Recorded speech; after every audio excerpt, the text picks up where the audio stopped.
देखिए उनकी फिल्म हीरा और पत्थर 18 सितंबर दोपहर 1 बजे डीडी नेशनल पर।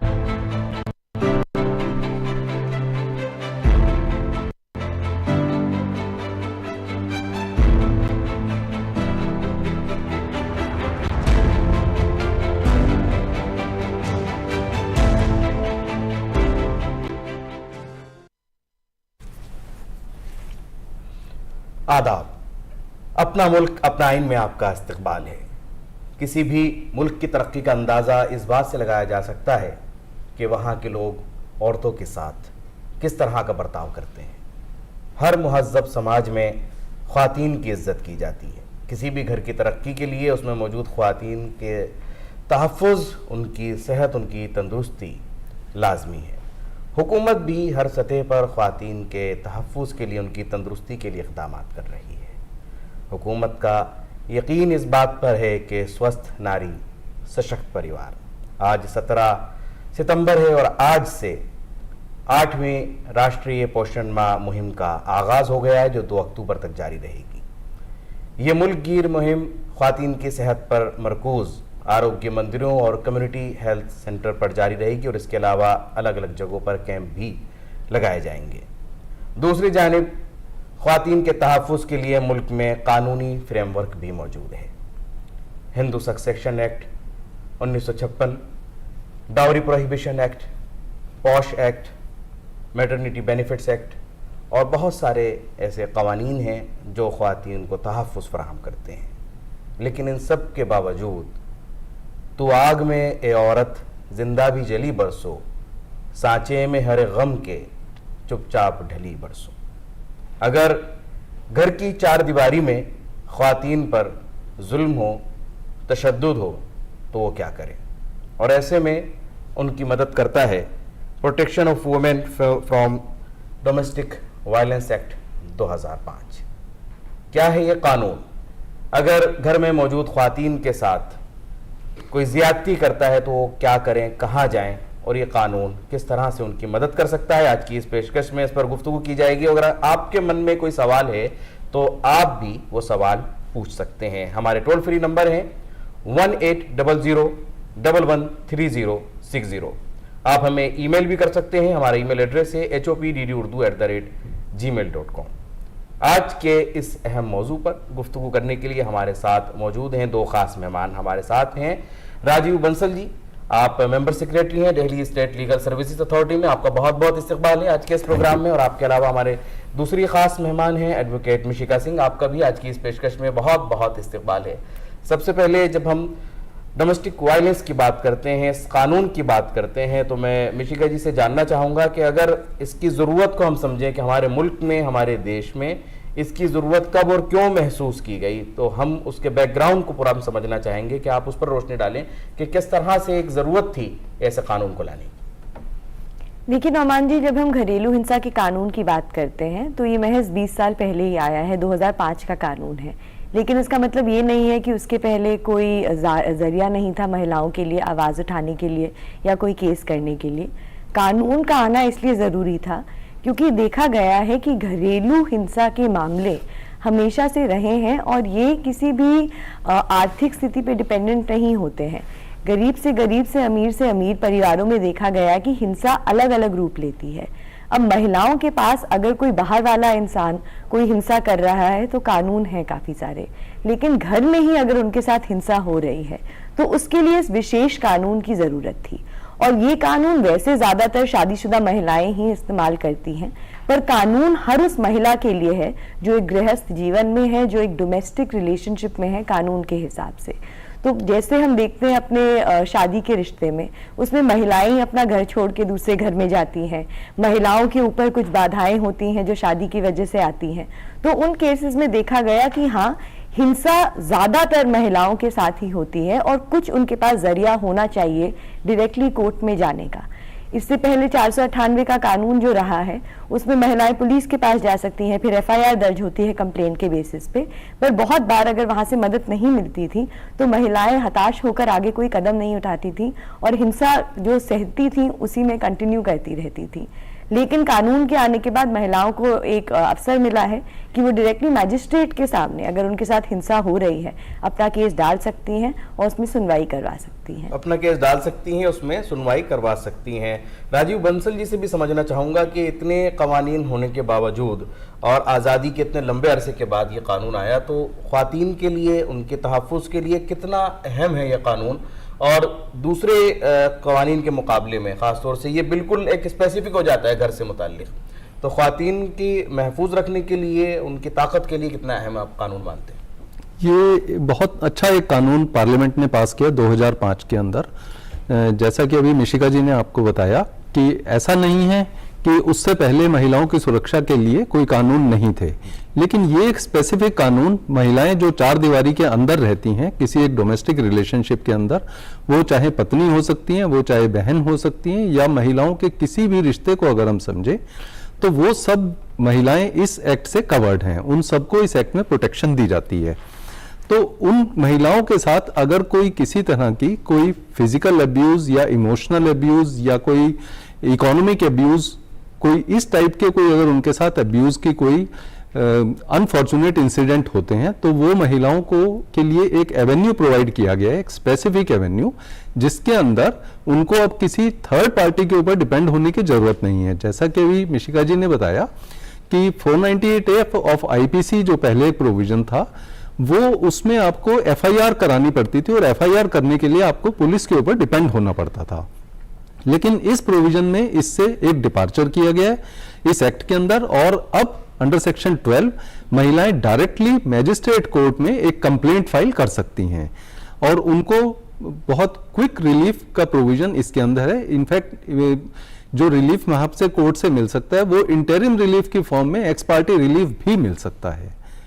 तो उस हिसाब से ये बहुत वेलकम स्टेप है, और हालांकि इस कानून को आए हुए 20 साल हो गए हैं, बट आज की तारीख में भी हमारे देश की महिलाएं इनसे बहुत ज्यादा परिचित नहीं हैं, और इसीलिए ज़रूरत महसूस की जाती है कि इन तमाम कवानीन से रूबरू कराया जाए, आप बावर हो सकें, बेदार हो सकें, अलर्ट हो सकें, और आज की इस पेशकश का मकसद भी यही है। इसी के साथ अब अगले, जिस तरीके से राजीव बंसल जी ने बताया कि किस तरह के अब्यूज़ इस कानून के अंदर में आते हैं, मैं चाहूँगा कि मिशिका जी उस पर और रोशनी डालें, क्योंकि जब बात डोमेस्टिक वायलेंस की होती है तो लोग ये समझते हैं शायद मारपीट या झगड़ा, और इसी को तशद्दुद माना जाता है, इसी को हिंसा माना जाता है। मिशिका जी, कानून क्या कहता है? अगर हम हिंसा को भी समझना चाहें तो उन्होंने इस हिंसा को किस तरह से डिफाइन किया है, कितनी तरह की हिंसा इसके अंदर डिफाइन की गई है कानून? जब हम हिंसा के बारे में बात करते हैं तो ज्यादातर लोग समझते हैं कि हिंसा सिर्फ शारीरिक होती है, लेकिन हमारा जो घरेलू हिंसा का कानून है उसमें 4 अलग प्रकार की हिंसा है। शारीरिक हिंसा तो है, लेकिन अगर शारीरिक हिंसा को लेकर कोई धमकी भी दी जा रही है किसी परिजन को, तो वो भी घरेलू हिंसा में आएगा। इसके अलावा मानसिक हिंसा भी है। बहुत बार हिंसा तानेबाजी की तरह होती है, टॉन्ट्स की तरह होती है, उसमें कोई फिजिकल आपको रिएक्शन नहीं दिखेगा, कोई शारीरिक उसमें कुछ पीड़ा नहीं होगी, लेकिन मानसिक स्थिति पे वो काफ़ी असर करता है, तो एक मानसिक हिंसा भी है। तीसरी है एक आर्थिक हिंसा, जिसके बारे में ज़्यादा महिलाएं बात नहीं करती हैं, ज़्यादा हम उसको हिंसा समझते भी नहीं हैं, पर अगर आर्थिक चीज़ों से या कुछ घर की ऐसी चीज़ें हैं जिससे महिला को वंचित रखा जा रहा है, वो भी घरेलू हिंसा में आएगा। और चौथी है यौनिक हिंसा, जो एक तरीके का कॉन्सोलेशन प्राइस टाइप समझ सकते हैं, क्योंकि अगर महिला के साथ यौनिक हिंसा बाहर हो रही है घर के, तो कानून उसके लिए बहुत स्ट्रांग है। उसके लिए अगर कुछ नहीं होता है तो लोग सड़कों पे आते हैं, प्रोटेस्ट करते हैं, लेकिन अगर महिला के साथ अपने शादीशुदा जीवन में कोई यौनिक हिंसा हो रही है तो उसको यौनिक हिंसा हम कानून के अंदर डोमेस्टिक वायलेंस में ही देखते हैं, उसको हम अलग से किसी और कानून में नहीं देखते हैं। तो ये 4 प्रकार की हिंसा है जो हमारे कानून के अंदर वेल डिफाइंड है, और उसमें भी अलग अलग चीज़ें हैं जो देखी जाती हैं कि हाँ, ये भी हिंसा में आ सकता है। जब इस तरह के मामलात आते हैं तो ये समझा जाता है कि सिर्फ जो डायरेक्टली इन्वॉल्व है, यानी पति या फिर कोई एक मर्द घर का, लेकिन कानून के अंदर ये वजाहत की गई है, बयान कर दिया गया है कि कौन कौन इसमें शामिल हो सकता है। मिशिका जी, मैं चाहूँगा उस पर भी रोशनी डालें कि कौन कौन लोग इस कानून के तहत इस जवाबदेही के दायरे में आ सकते हैं। कानून हमारा कहता है कि अगर आप किसी के साथ एक गृहस्थ जीवन में रहे हैं, अगर एक डोमेस्टिक रिलेशनशिप है, तो उनके खिलाफ आप केस फाइल कर सकते हैं। यानी कि अगर शादी के बाद या अगर आप शादीशुदा नहीं है तो आपके परिवार में जिनके साथ आप रह रहे हैं रेगुलरली, उन सब पे आप घरेलू हिंसा का केस डाल सकते हैं। जो लोग इसमें नहीं आएंगे वो हैं जैसे रिश्तेदार जो साथ में रहते नहीं हैं लेकिन कभी कभार आके कुछ उनका उल्लंघन होता है, या कोई आस पड़ोस के लोग जो आके दखल अंदाजी करते हैं, भले ही उनसे कोई हिंसा हो रही हो लेकिन वो घरेलू हिंसा के अंदर नहीं आएंगे, क्योंकि घरेलू रिश्ता होना ज़रूरी है। जो महिला केस फाइल कर रही हैं उनके और जिनके खिलाफ वो केस फाइल कर रही है उनके बीच में, तो ये घरेलू शब्द ज़रूरी बन जाता है। साथ में ये लोग रहे हैं वो देखा जाता है केस फाइल करने के टाइम। जी, ये तमाम चीज़ें देखी जाती हैं और हर कानून के कुछ अहम प्रोविज़न होते हैं, कुछ ऐसी बातें होती हैं जो उसे ख़ास बनाती हैं। राजीव बंसल जी से समझना चाहेंगे कि इस कानून के कौन कौन से ऐसे अहम प्रोविज़न हैं और वो अहम पॉइंट्स हैं जिनको जानना और समझना हम सबके लिए ज़रूरी हो जाता है, और वही इस कानून को सबसे ज़्यादा अलग और ख़वातीन के तहफ़्फ़ुज़ के मामले में ख़ास बनाती हैं। जी सर।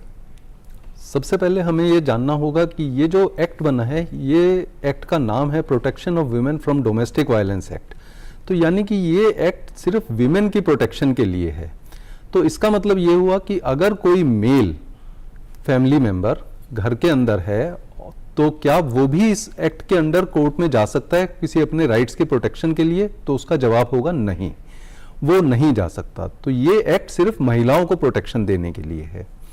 अब इसके साथ में एक और दूसरा क्वेश्चन इसी से रिलेटेड पैदा होता है, क्या महिला किसी महिला के खिलाफ भी केस फाइल कर सकती है इस एक्ट के अंडर? तो इसका आंसर है हाँ।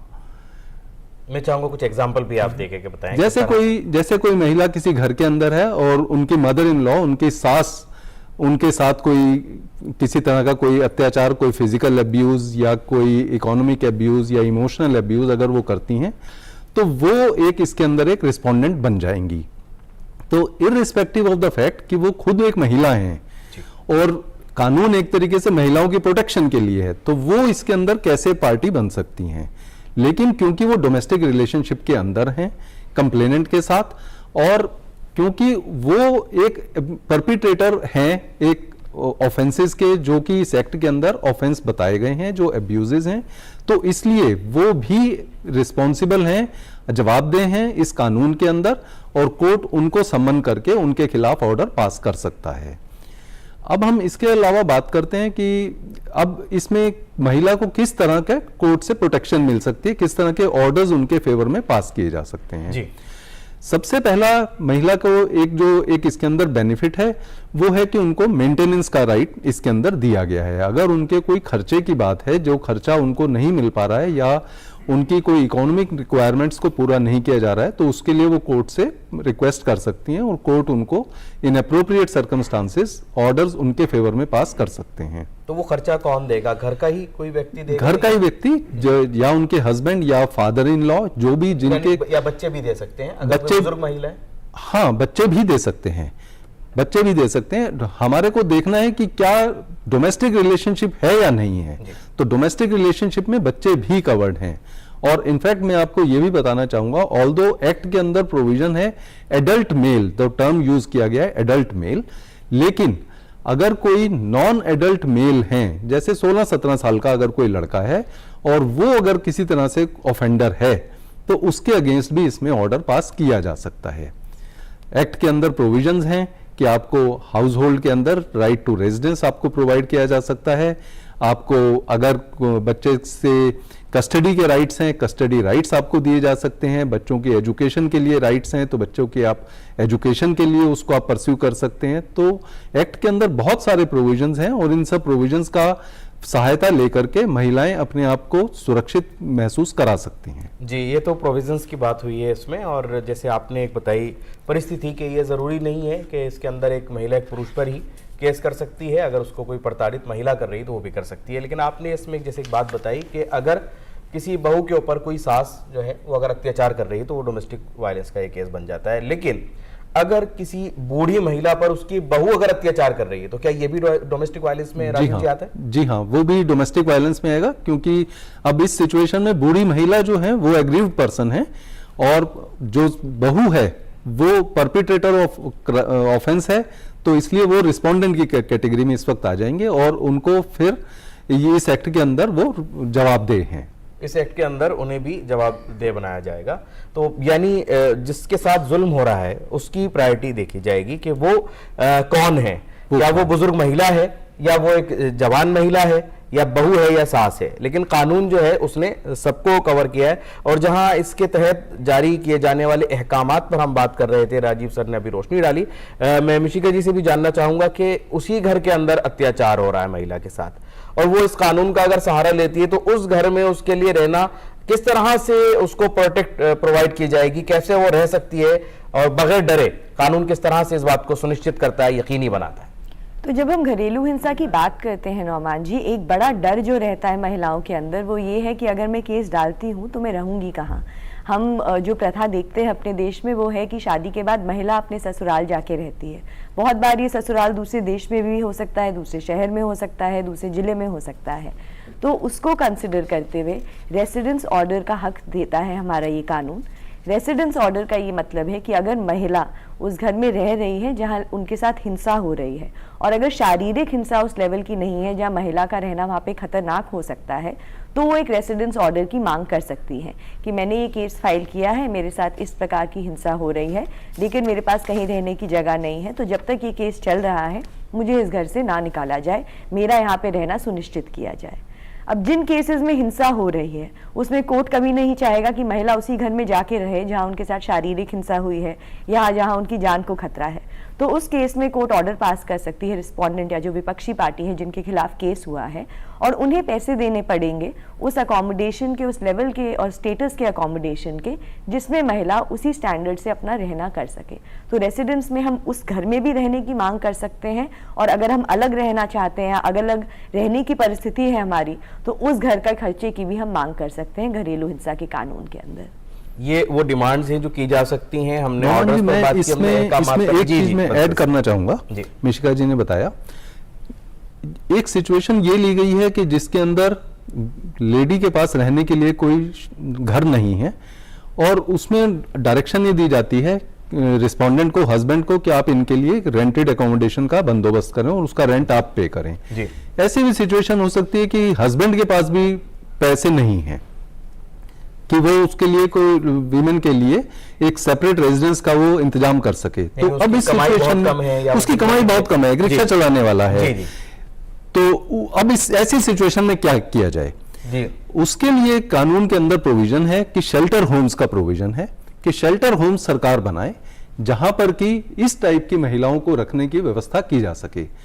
अभी 2025 मई 2025 के अंदर ऑनरेबल सुप्रीम कोर्ट ने we the women of India versus union of India के केस के अंदर सरकार को बहुत सारी डायरेक्शंस दी हैं, जिसमें कि एक डायरेक्शन इस बारे में भी है कि शेल्टर होम्स बनाए जाएं, हर स्टेट के अंदर शेल्टर होम्स बनाए जाएं जहां पर ऐसी महिलाओं को जो है वहां पर उनको प्रोटेक्शन दिया जा सके, उनको शेल्टर दिया जा सके। दिल्ली में अभी वन स्टॉप क्राइसिस सेंटर्स हैं, तो वो जो ओएससी सेंटर्स हैं वहां पे शेल्टर होम भी होते हैं टेम्पररी, जहां 3 से 4 दिन तक महिला रह सकती है, और अगर उन्हें ज्यादा देर तक रहने की जरूरत है तो वहां से फिर वो रेफर कर देते हैं किसी और संस्था में।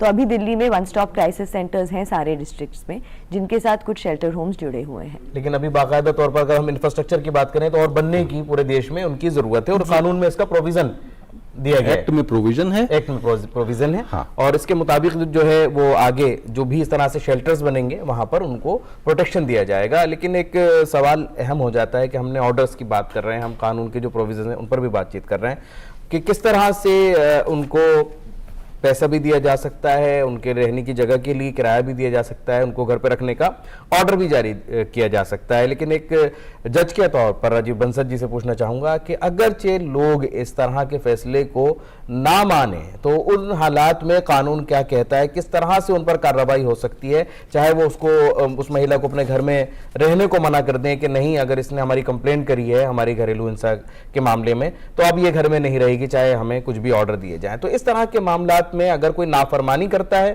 कोर्ट के ऑर्डर्स की तो उसके लिए क्या कुछ सजा का प्रावधान है, क्या प्रोविजन है? राजीव एक्ट के अंदर सेक्शन 31 इसके लिए एक स्पेसिफिक प्रोविजन है जो पेनल्टीज की बात करता है, और वो प्रोविजन ये बताता है कि अगर कोई कोर्ट का ऑर्डर कोई भी आदमी उसको नहीं मानता है, उसको एग्जीक्यूट नहीं करता है, तो उसको 1 साल तक की सजा और 20,000 रुपए तक फाइन या दोनों का प्रावधान है।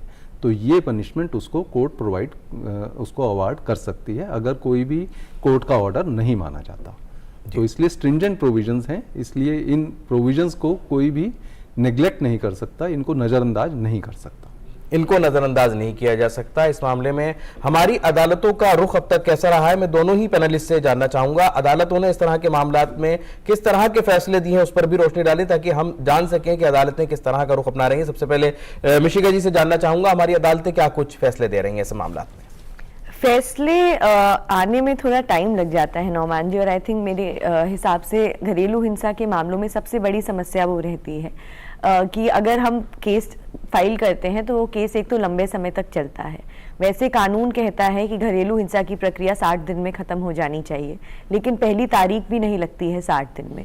तो एक सबसे बड़ी समस्या जो महिलाएं फेस करती हैं वो ये है कि केस डालने के बाद भी उन्हें बहुत समय वेट करना पड़ता है एक निष्कर्ष निकलने के लिए, एक फाइनल कंक्लूजन निकलने के लिए।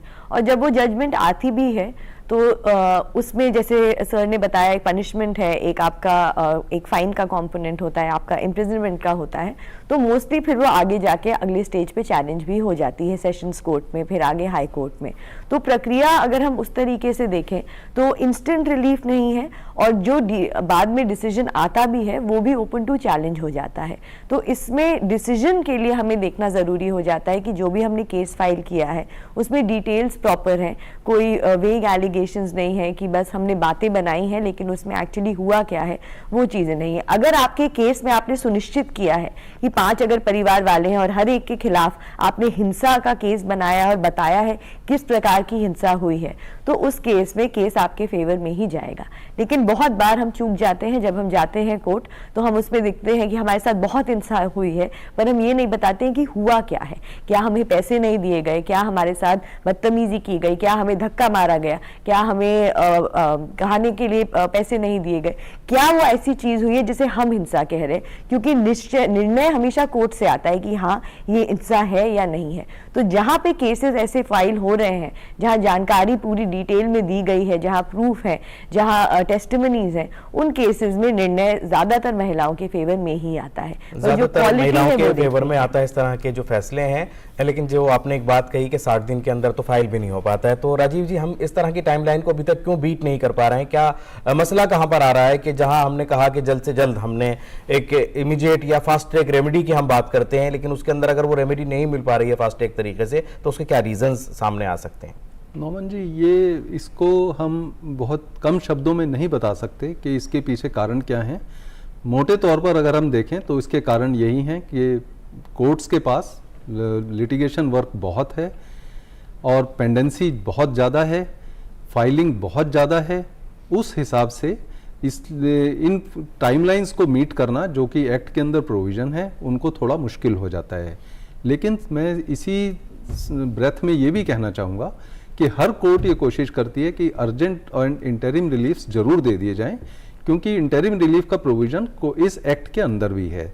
तो अगर कोई महिला कोर्ट को अप्रोच करती है और ये बताती है कि उसके पास सपोज रेजिडेंस नहीं है, उसको घर से निकाल दिया गया है, तो कोर्ट इंटरिम ऑर्डर पास करके उनके इस राइट को प्रोटेक्ट कर सकती है। या महिला कहती है कि मेरे पास खाने के लिए पैसे नहीं हैं, या मेरे को कोई इकोनॉमिक डिसेबिलिटी है कि मैं काम नहीं कर पाती हूँ और मेरे को पैसा नहीं मिल रहा है, तो उनके लिए मेंटेनेंस का प्रोविज़न है। तो इंटरिम रिलीफ के प्रोविज़न हमेशा इसीलिए बनाए जाते हैं ताकि अर्जेंट रिलीफ दिया जा सके।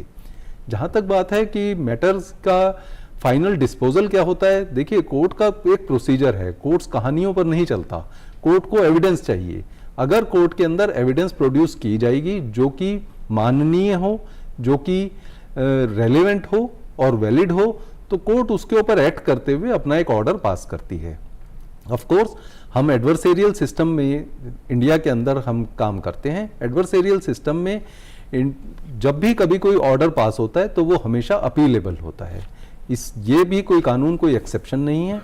मैजिस्टेरियल कोर्ट जो कि सबसे नीचे की कोर्ट है, वो अगर कोई फैसला करती है तो उस फैसले को अपील में सेशंस कोर्ट में चैलेंज किया जा सकता है, और सेशंस कोर्ट का ऑर्डर हाई कोर्ट में चैलेंज हो सकता है, और हाई कोर्ट का ऑर्डर सुप्रीम कोर्ट में चैलेंज हो सकता है। ये हमारे देश की कानूनी प्रक्रिया है और इसका हम सब लोग सम्मान करते हैं, और इसका एक पर्पस है ताकि अगर किसी भी स्टेज पर मिसकैरेज ऑफ जस्टिस ना हो, जी। उसको इंश्योर करने के लिए right to appeal is an inherent provision. और आपको अगर लगता है कि कहीं भी किसी लेवल पर आपके साथ नाइंसाफी हुई या जिस तरह का आप इंसाफ चाहते थे वो आपको नहीं मिल पाया, तो आप ऊपरी अदालत का रुख कर सकते हैं। और वो पूरा सिस्टम इसीलिए बनाया गया है ताकि इंसाफ को यकीनी बनाया जा सके। यहाँ पर मिशिका जी से मैं जानना चाहूँगा एक अहम सवाल कि जिस तरीके से अभी राजीव जी ने अंतरिम ऑर्डर की बात की है, तो क्या वाकई ख्वातीन के लिए या जो डोमेस्टिक वायलेंस का शिकार हैं ख्वातीन, उनके लिए अंतरिम ऑर्डर जो होता है वो भी एक बड़ी रिलीफ बन करके सामने आता है? ऑर्डर इंटरिम आना ज़रूर एक बहुत बड़ा रिलीफ है नौमान जी, लेकिन जैसे खर्चे के केसेस में हम देखते हैं, अगर घरेलू हिंसा में हमने खर्चे की एप्लीकेशन डाली है तो खर्चे के ऑर्डर आने और खर्चे के पैसे आने में फिर एक अंतर आ जाता है। ऑर्डर भले ही मेरे पास आ गया है कि हाँ मेरे जो क्लाइंट है उनको इतने महीने मिलने हैं, उसके बाद भी मुझे एग्जीक्यूशन डालनी पड़ती है, तब जाके वो उसमें डेट्स लगती हैं, वारंट होते हैं। मैं उन केसेस का बता रही हूँ जहाँ पे पति पैसे नहीं देते हैं। तो ऑर्डर आना एक बहुत बड़ी रिलीफ है हाँ, लेकिन उस ऑर्डर से एक्चुअली में पैसे आना, एक्चुअली में खर्चे मिलना, वो एक और स्टेप होता है जो बहुत केसेस में उसके लिए एडिशनल हमें स्टेप्स उठाने पड़ते हैं। तो बेनिफिशियल डेफिनेटली है, पर क्योंकि लिटिगेशन इतना लंबा प्रोसेस है और कभी भी मैट्रिमोनियल लिटिगेशन हम देखते हैं फैमिली लॉ में तो बहुत कम होता है कि सिर्फ घरेलू हिंसा का ही केस है, इर्द गिर्द 4-5 केसेस और होते हैं। तो उन सबको अगर हम साथ में देखते हैं तो इंटरिम ऑर्डर्स डेफिनेटली हैं हेल्पफुल, पर उससे ज़्यादा हेल्पफुल है अगर हम देखें कि इन केसेस को हम और किसी तरीके से अगर सुलह कर सकें। इन केसेस को किस तरह से सुलह कर सकते हैं, लेकिन अगर कहीं किसी के साथ कुछ इस तरह की जुल्म ज़्यादती हो रही है, तशद्दुद हो रहा है, डोमेस्टिक वायलेंस का वो शिकार हैं, तो फिर वो क्या करें? मैं इस प्रोसीजर को, इस पूरे तरीके को भी समझना चाहूँगा राजीव जी से कि कहाँ फाइल करें, कैसे ये प्रोसीजर आगे बढ़ेगा, क्या कुछ होगा इसके अंदर। मैं चाहूँगा कि हमारे जो व्यूअर्स है इस वक्त प्रोग्राम को देख रहे हैं वो जान सकें और समझ सकें कि उन्हें क्या करना है। नौमान जी बहुत अच्छा आपने क्वेश्चन पूछा है, क्योंकि हम अपने दर्शकों को बताना चाहेंगे कि इसको कोर्ट केस को फाइल करने के लिए बहुत सिंपल प्रोसीजर है। आपको अपने पास की डिस्ट्रिक्ट कोर्ट के अंदर जाना है। अब आप कौन से डिस्ट्रिक्ट कोर्ट में जाएंगे इसका फैसला भी कानून ने बताया हुआ है, इसी एक्ट ने बताया हुआ है। जहां पर महिला रहती है, जिस ज्यूरिसडिक्शन में महिला रहती है, वो वहां के डिस्ट्रिक्ट कोर्ट में जाकर के ये केस फाइल कर सकती है। या जहां पर कि उनकी ऑपोजिट पार्टी रहती है, जो रिस्पोंडेंट है वो लोग जहां पर रहते हैं, तो वहां पर जाकर के भी ये कोर्ट उस ज्यूरिसडिक्शन में भी ये कोर्ट केस फाइल हो सकता है। या जहां पर कॉज ऑफ एक्शन, एक टर्म यूज की गई है कॉज ऑफ एक्शन, जहां पर कि कोई एक्शन करने के लिए कॉज पैदा हुआ है, वहां पर भी इन 3 जगहों में से किसी भी जगह की कोर्ट में जाकर के ये केस फाइल हो सकता है। जैसे मैंने पहले बताया कि 498A या और दूसरे ऑफेंसेस के लिए हमारे को पुलिस की मदद लेने की आवश्यकता पड़ती है। जब तक पुलिस हमारा केस FIR रजिस्टर नहीं करेगी, मैटर कोर्ट में नहीं चल सकता। लेकिन उस प्रॉब्लम को ऑब्विएट करने के लिए इस एक्ट के अंदर ये प्रोविजन डायरेक्ट बनाया गया कि अंडर सेक्शन 12 आप डायरेक्टली मैजिस्ट्रेट कोर्ट में जाकर के, अपने कॉम्पिटेंट ज्यूरिसडिक्शन के मैजिस्ट्रेट कोर्ट में जाकर आप अपनी कंप्लेंट फाइल कर सकते हैं। तो बिल्कुल सिंपल प्रोसीजर है। और मैं आपके इस प्रोग्राम के माध्यम से ये भी बताना चाहूँगा कि हमारे देश की सभी महिलाओं को हमारी authority, Delhi state legal services authority, हम उनको फ्री लीगल एड प्रोवाइड कराते हैं। अगर किसी भी महिला के साथ कोई डोमेस्टिक वायलेंस की इंसिडेंट अनफॉर्चुनेटली होता है और वो उस मैटर को एस्केलेट करके कोर्ट तक जाकर के अपन कोई कोर्ट से कोई प्रोटेक्शन ऑर्डर चाहती हैं, तो वो बेझिझक हमारे डिस्ट्रिक्ट कोर्ट्स, दिल्ली के अंदर 11 डिस्ट्रिक्ट कोर्ट्स हैं और हर डिस्ट्रिक्ट के अंदर हमारा ऑफिस है, दिल्ली लीगल सर्विसेज अथॉरिटी। हमारे ऑफिस में आप प्लीज़ आएँ, अपनी समस्या को बताएं और अगर आपका केस वहाँ पर हमारे को जस्टिफाइड लगेगा तो हमारे लॉयर, लीगल एड लॉयर आपकी हेल्प करेंगे और आपका केस वहाँ पर फाइट किया जाएगा, फाइल किया जाएगा, जिसके लिए आपको कोई खर्चा देने की जरूरत नहीं पड़ेगी। बहुत खूब। और एक चीज़ और समझना चाहूँगा आपसे कि क्या वो अगर कोर्ट का रुख पहले कर चुकी हैं और उनको नहीं पता है कि किस तरह से वो फ्री लीगल एड की तरफ जा सकती थी और वहां वो परेशान हो रही हैं, तो क्या आपके पास आने से पहले अगर कोर्ट चली गई तब भी वो आपका रुख कर सकते हैं? इस स्टेज पर केस फाइल होने से पहले, केस फाइल होने के दरमियान, या एक केस का फैसला हो गया है, मान लीजिए उसकी अपील करने की जरूरत है, तो अपील की स्टेज पर भी हर स्टेज पर लीगल एड की सुविधा उपलब्ध है और जिसको प्रोवाइड कराने के लिए हम कानूनी बाध्य हैं, हम आपको वो सुविधा प्रोवाइड कराएंगे। यानी पूरी तरह से ना सिर्फ प्रोटेक्शन की बात की गई है, ये भी एक पूरा इंतजाम किया गया है हमारे मुल्क में कि अगर कोई तशद्दुद का शिकार महिला अदालतों का रुख करती है तो वहां उसका कोई पैसा खर्च ना हो, उसके लिए भी पूरा इंतजाम है। और यहां हम रुकते हैं एक छोटे से ब्रेक के लिए। वक्फे के बाद इसी मौजू पर बातचीत का सिलसिला यूं ही जारी रहेगा।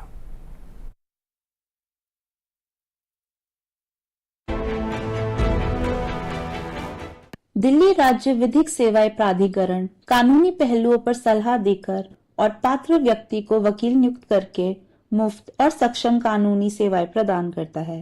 पात्रता: महिलाएं एवं बच्चे, कस्टडी में व्यक्ति, दिव्यांग व्यक्ति, एसिड अटैक पीड़ित, SC/ST, HIV/AIDS संक्रमित व्यक्ति, मानव व्यापार या बिगाड़ का शिकार व्यक्ति, औद्योगिक कर्मी, वरिष्ठ नागरिक अथवा किन्नर जिनकी वार्षिक आय 4 लाख से कम हो, वह व्यक्ति जिनकी वार्षिक आय 3 लाख से कम हो। टोल फ्री 24/7 हेल्पलाइन 1516 पर आज ही संपर्क करें।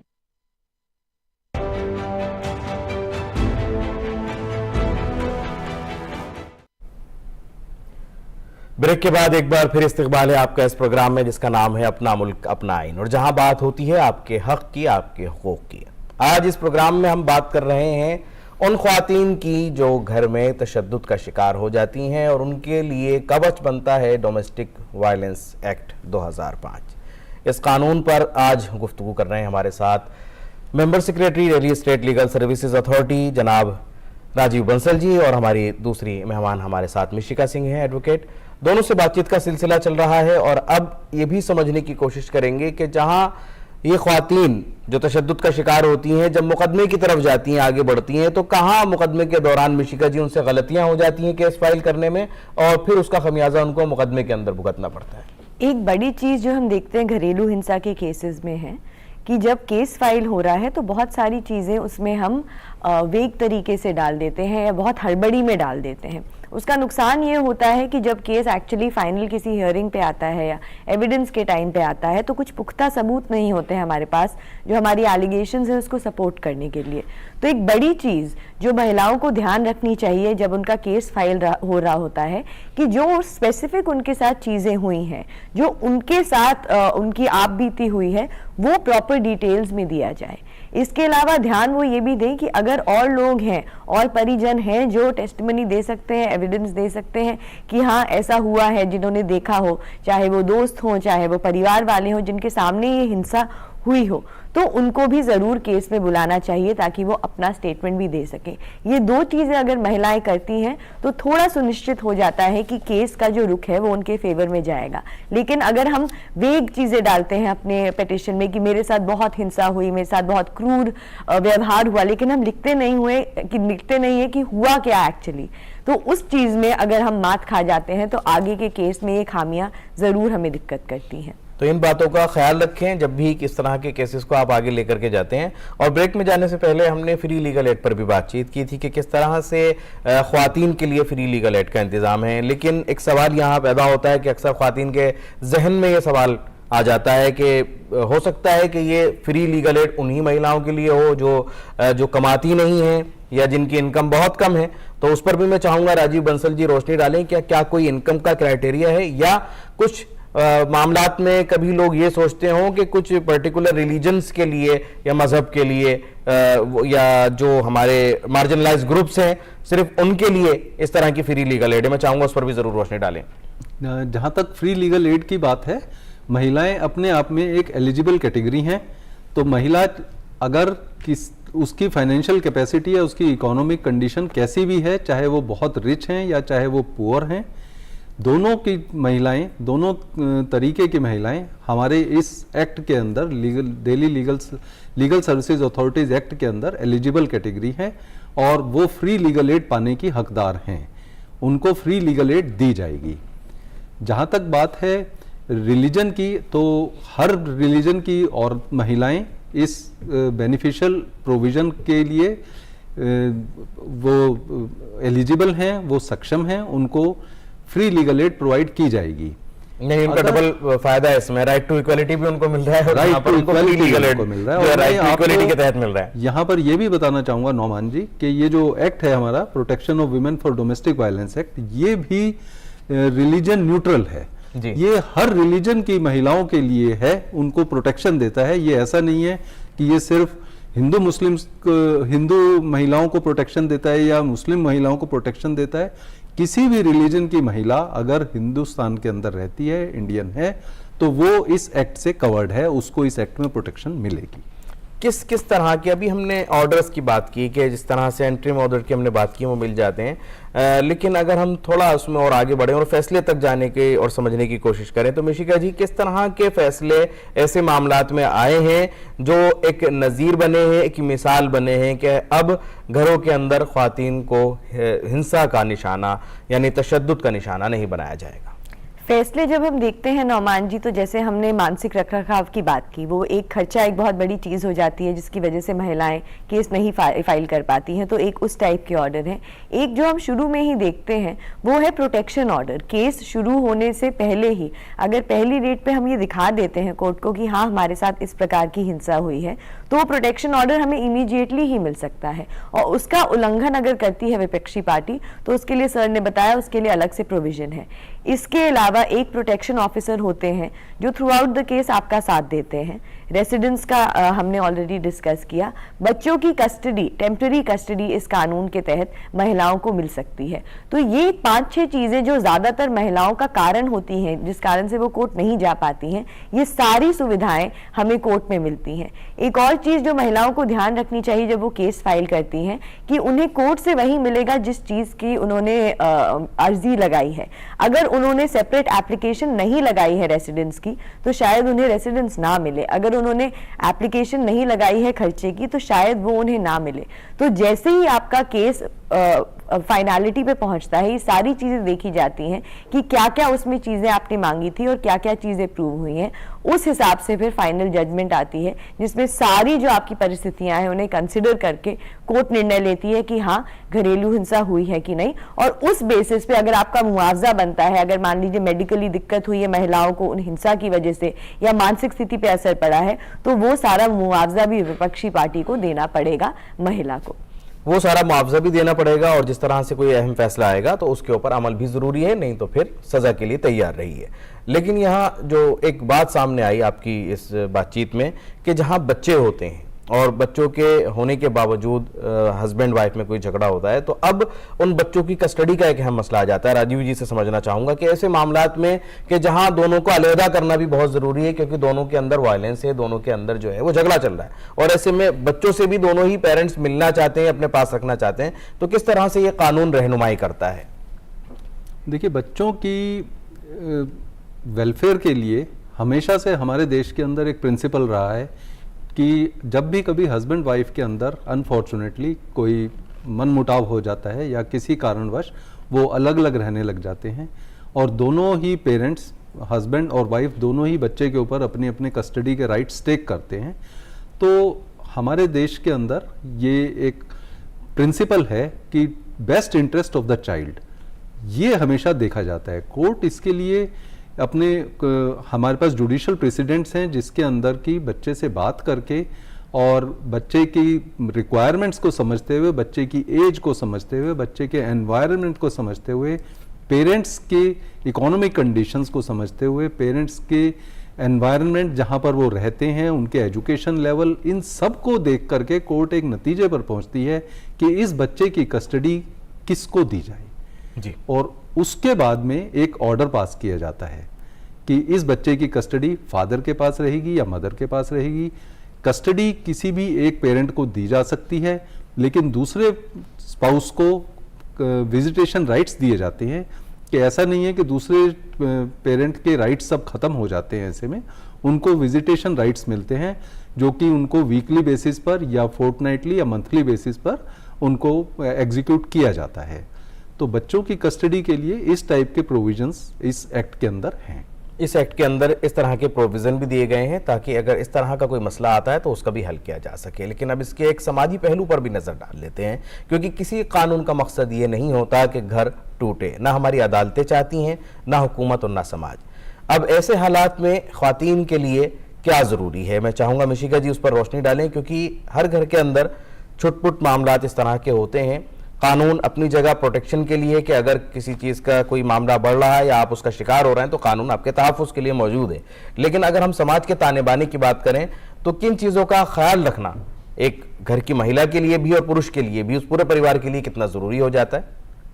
एक बहुत बड़ी चीज़ है नौमान जी कि अगर कोर्ट या पुलिस एक शादीशुदा रिश्ते में या एक घरेलू रिश्ते में आ जाती है तो वो रिश्ता ज़्यादा बचता नहीं है। लेकिन बहुत बार महिलाएं ये कदम इसलिए उठाती हैं क्योंकि वो अनसुना महसूस करती हैं कि हमारे साथ जो भी हो रहा है वो सुनने के लिए कोई है नहीं, तो वो जज का या पुलिस का या कोर्ट का दरवाज़ा खटखटाती हैं। लेकिन अगर हम सामाजिक तरीके से देखें तो शादी में ऐसी चीज़ें होना अगर होती हैं तो उसके बाद हम समझ सकते हैं कि ज़्यादातर केसेस में शादी नहीं बचेगी। लेकिन जब हमारे पास केसेस आते हैं तो हम महिलाओं को ये भी समझाते हैं कि अगर आपको लगता है कि ये कुछ ऐसी बातें हैं जो बातचीत करके कुछ हल निकल सकता है, सुलह निकल सकती है, तो एक मौका रहता है उनके पास भी कि वो शादी अपनी बचा लें और अपना जीवन ठीक से किसी बंदिशों के साथ थोड़ा जी सके, ताकि उन्हें वो दिक्कतें ना हो जो उन्हें हो रही थी। क्योंकि एक बार एफआईआर फाइल हो गई या एक बार घरेलू हिंसा का केस डल गया या एफआईआर दर्ज हो गई तो बहुत मुश्किल होता है पति और पत्नी दोनों के लिए वापस उस रिश्ते में जाना, और सबसे ज्यादा इसमें नुकसान उन बच्चों का होता है जो इन रिश्तों में होते हैं। तो अगर ऐसा लगता है कि हाँ, बातचीत करके निष्कर्ष निकाला जा सकता है और कहीं से हल निकल सकता है कि ठीक है आप दोनों साथ रहेंगे लेकिन इस तरीके से, या अगर अलग भी रहेंगे तो किस तरीके के कुछ दायरे होंगे जिनका पालन करना, यानी कंडीशंस अपना ली जाए और जो दिक्कतें हैं उनको दूर कर लिया जाए, लेकिन घर को, रिश्ते को बरकरार रखने की कोशिश की जाए। इस अहम मामले में जहां हमने अभी तक ये समझा कि अदालत में पेंडेंसी है, बहुत सारे मामलात हैं, तो राजीव जी से जानना चाहूंगा मीडिएशन कितना बड़ा हल बन सकता है ऐसे मामलात का जो अभी भी अदालत में पेंडिंग्स हैं, जो तेजी से आ रहे हैं, उसके अंदर मीडिएशन कितना एक अहम बड़ा रास्ता है? मैट्रिमोनियल डिस्प्यूट्स के लिए, उनके रेजोल्यूशन के लिए मीडिएशन बहुत अच्छा एक टूल है नौमान जी, इसका इस्तेमाल अवश्य करना चाहिए। अगर कहीं पर कोई मनमुटाव है पति पत्नी के बीच में किसी भी तरीके से, तो कोर्ट का रुख अपनाने के बजाय पहले मीडिएशन का रुख उनको जरूर लेना चाहिए। मीडिएशन के अंदर जो ये पूरा एक स्ट्रक्चर्ड प्रोसेस है, ये ऐसा नहीं है कि दो लोग बैठ करके कुछ भी समझाने लग गए, ये एक साइंटिफिक प्रोसेस है जिसके अंदर दोनों पार्टीज की बात को सुन करके उस पर एक एमिकेबल सॉल्यूशन एक निकालने के लिए एक कदम बढ़ाया जाता है, जिसको कि जब दोनों पार्टीज एग्री करती हैं तभी उसको इम्प्लीमेंट किया जाता है, उसको एनफोर्स किया जाता है। तो मीडिएशन इतना अच्छा टूल है जिसको कि मैं चाहता हूं कि ज़्यादा से ज़्यादा जो एग्रीव्ड स्पाउसेस हैं वो इसका इस्तेमाल करें। हमारे इस अगर हम एक्ट की बात करें, जिस एक्ट के ऊपर आज हम चर्चा कर रहे हैं, डोमेस्टिक वायलेंस एक्ट, इसके अंदर भी सेक्शन 14 के अंदर काउंसलिंग का प्रोविजन है कि कोर्ट भी दोनों पार्टीज को, ऐसा नहीं कि सिर्फ हस्बैंड को ही वो काउंसलिंग के लिए भेज सकते हैं। अगर कोर्ट को महसूस होता है कि विमेन को भी काउंसलिंग की जरूरत है तो कोर्ट विमेन को भी काउंसलिंग के लिए भेज सकती है, या इन दोनों के अलावा अगर किसी और रिश्तेदार को काउंसलिंग की जरूरत है तो उनको भी काउंसलिंग के लिए कोर्ट के अंदर ऑर्डर पास करके भेजा जा सकता है। अब वो तीसरा आदमी कौन हो सकता है? क्या ये दोनों ही पार्टीज जो है इनको बताना होगा? उनके रिश्तेदार कोई, जैसे अगर हमने पिछला एग्जांपल लिया था, कोई सास ससुर हैं या कोई जेठानी हैं, कोई देवर हैं फैमिली के अंदर, या और भी कोई इस डोमेस्टिक रिलेशनशिप के अंदर अगर कोई भी और आदमी है और कोई भी और रिश्तेदार है तो उनको भी इसके अंदर काउंसलिंग के माध्यम से भेजा जा सकता है। दोनों ही पार्टीज के वकील हैं अदालतों में मौजूद और अदालत के अंदर एक लंबा जो सिलसिला है वो चल रहा है। ऐसे में दोनों में से कोई भी अगर मीडिएशन के लिए जाना चाहता है, वकील साहब से वो कह रहा है, वकील साहब जो है वो नहीं मान रहे हैं बात, तो क्या वो जज साहब के सामने खड़े होकर के दोनों पार्टीज कह सकती हैं? जज साहब को रिक्वेस्ट की जा सकती है कि हम इस मामले को मीडिएशन का एक बार रूट लेना चाहेंगे, हम इसको वहां पर सुलझाना चाहेंगे, और जज साहब मोस्ट ऑफ द टाइम्स उसको वहां पर भेज देंगे। मीडिएशन सेंटर्स हमारे हर डिस्ट्रिक्ट कोर्ट के अंदर मीडिएशन सेंटर्स भी हैं जहां पर क्वालिफाइड मीडिएटर्स हैं। उस मीडिएशन सेंटर्स को भी एक जज साहब रन करते हैं, तो उनकी देख रेख में सारी मीडिएशन प्रोसीडिंग्स वहां पर कराई जाती हैं। तो इस रुख का भी एक तरीका अपनाया जा सकता है। एक छोटा सा सवाल आखिर में आपसे और पूछूंगा कि लोगों को ये लगता है कि मीडिएशन में जो फैसला हुआ वो कुछ हल्का है और जो अदालत से ऑर्डर आता है, अदालत से जो फैसला आता है वो जो है वो कुछ पावरफुल होता है, तो मैं चाहूंगा उस पर भी आप रोशनी डालें, ये कितना अहम है। ये लोगों के मन में भ्रांति है कि मीडिएशन का फैसला मजबूत फैसला नहीं है या वो बाइंडिंग फैसला नहीं है। मैं आपके इस प्रोग्राम के माध्यम से अपने दर्शकों को बताना चाहूँगा कि जब कोई फैसला मीडिएशन के अंदर किया जाता है तो ऐसा नहीं कि वो फैसला बस मीडिएशन में हुआ और वो फाइनल हो गया, नहीं, वो मीडिएशन का फैसला उसके बाद में कोर्ट को वापस भिजवाया जाता है, जिस कोर्ट से मीडिएशन में मैटर उनके पास आया है, मीडिएशन सेंटर के पास। तो जज साहब उस मीडिएशन के फैसले को एक बार देखते हैं और अगर वो पाते हैं कि इस फैसले में कोई भी लीगल इम्पेडिमेंट नहीं है और ये जो दोनों पार्टीज ने समझौता किया है वो लीगली एनफोर्सेबल है, तो उस मीडिएशन सेटलमेंट को जज साहब एक कोर्ट के ऑर्डर में, एक कोर्ट की डिक्री में कन्वर्ट कर देते हैं।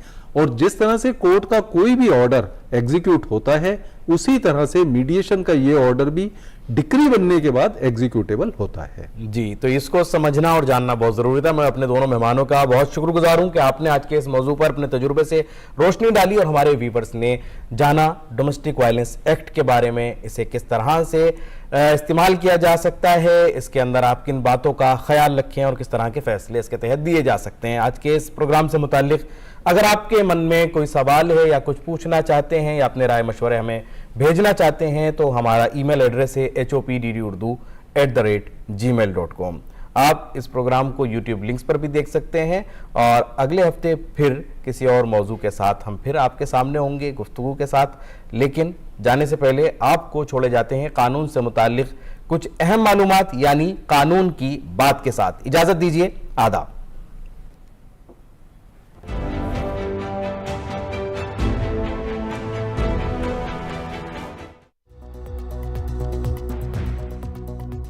Medical termination of pregnancy act 1971 MTP act ख्वातीन के लिए कानून से मंजूर शुदा और महफूज अबॉर्शन की राह हमवार करता है। यह कानून अबॉर्शन के लिए सही वक्त और हालात के बारे में वजाहत करता है। अबॉर्शन के लिए ख्वातीन की रजामंदी इस कानून के तहत लाजमी है। मेडिकल सुपरविजन खातून की हिफाजत और देखभाल को यकीनी बनाता है। खातून की सेहत और हुकूक पर तवज्जो मरकूज करते हुए तशवीशात को दूर किया जाता है। प्राइवेसी का ख्याल रखते हुए कानून की तरफ से राजदारी की जमानत दी जाती है। इस कानून के बेहतर निफाज के लिए माशरे में बेदारी की अशद जरूरत है।